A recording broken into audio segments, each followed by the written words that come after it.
രാവിലെ മഞ്ഞൊക്കെ മാറി ചെറിയ വെയിൽ വരുന്നുണ്ട്. ഒരു 8-9 മണിയൊക്കെ ആവാതെ ഇവിടെ വെയിലാവത്തില്ല കേട്ടോ. ഇന്നലെ രാത്രി ചെറുതായിട്ട് മഴയൊന്ന് ചാറുന്നുണ്ടായിരുന്നു. അതുകൊണ്ട് കിടന്നുറങ്ങാൻ നല്ല സുഖമുണ്ടായിരുന്നു. പൊടിയും കുറച്ച് കുറവുണ്ട്. അല്ലെങ്കിൽ ഭയങ്കര പൊടിയാണ്. വണ്ടിയൊക്കെ പോകുമ്പോഴത്തേക്കിനും ഭയങ്കരമായിട്ട് പൊടി പറക്കുവേ. പിന്നെ അത്യാവശ്യം രാവിലെ എല്ലാ ജോലികളും തീർത്തിട്ടുണ്ട്. ഞാനൊരു ജോലിയും ചെയ്തിട്ടില്ല കേട്ടോ. സ്വന്തം വീട്ടിൽ വന്ന പിന്നെ എല്ലാ ജോലി ചെയ്യാനും ഭയങ്കര മടിയാട്ടോ. രാവിലെ അമ്മ അത്യാവശ്യം ജോലികളും എല്ലാം തന്നെ തീർത്തിട്ടാണ്. ഇന്ന് അമ്മയ്ക്ക് ജോലിയുള്ള ദിവസമായിരുന്നു. അതുകൊണ്ട് രാവിലെ അമ്മ പോകേണ്ടത് കൊണ്ട് അമ്മ എല്ലാ ജോലിയും തീർത്തിട്ടാണ് പോയേക്കുന്നത്. എനിക്ക് പ്രത്യേകിച്ച് ജോലിയൊന്നും ഇല്ല കേട്ടോ. അപ്പം ഞാൻ എണീറ്റ് വന്നത് തന്നെ ഒരു സമയത്താണ്. എണീറ്റ് ആടിത്തൂങ്ങി വന്ന് കുറേ ഉറക്കച്ചടവൊക്കെ മാറി പതുക്കെയാണ് പല്ല് തേക്കാനൊക്കെ വരുന്നത്. അങ്ങനെ പല്ലൊക്കെ വന്ന് തേച്ചും ഏലമൊക്കെ നന്നായിട്ട് നിൽപ്പുണ്ട്. ഇന്നലെ വൈകിട്ട് ഏലത്തിന് വെള്ളം അടിച്ചായിരുന്നു. അതുകൊണ്ട് രാവിലെ ക്ഷീണവും തളർച്ചയൊന്നും ഇല്ലാതെ എല്ലാം നന്നായിട്ട് തന്നെ നിൽപ്പുണ്ട്. ഏലത്തിന് ഒരുപാട് വെയിൽ പറ്റില്ലാത്തത് കൊണ്ടാണ് ഈ വല ഇങ്ങനെ വലിച്ചു കെട്ടിയേക്കുന്നത്.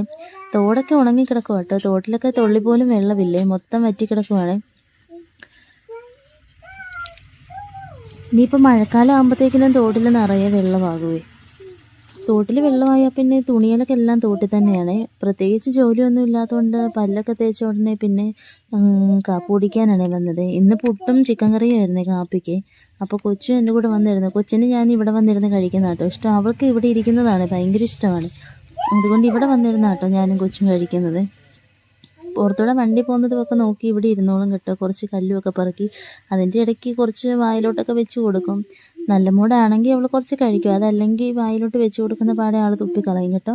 അങ്ങനെ കാപ്പുകൂടിയൊക്കെ കഴിഞ്ഞ് പിന്നെ പേരിന് വേണ്ടിയിട്ടൊന്ന് തൂക്കാൻ വന്നതാണ്. എല്ലായിടവും രാവിലെ തൂത്ത് തുടച്ചിട്ടായിരുന്നു. പിന്നെ കൊച്ച് തിണ്ണയിലേക്ക് മിറ്റിൽ വാരിയൊക്കെ എറിയുവേ.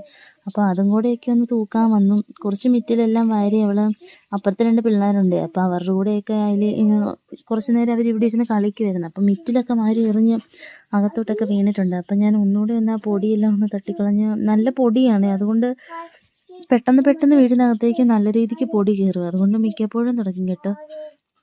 പിന്നെ ഒന്നുകൂടി ഞാനൊന്ന് തുടച്ചിട്ട് രാവിലത്തെ ഇത്രയൊക്കെ ഉള്ളൂ എൻ്റെ ജോലി. എനിക്കിനി പ്രത്യേകിച്ച് ഒരു ജോലിയില്ല. വീട്ടിൽ വന്നാൽ പിന്നെ ഫുൾ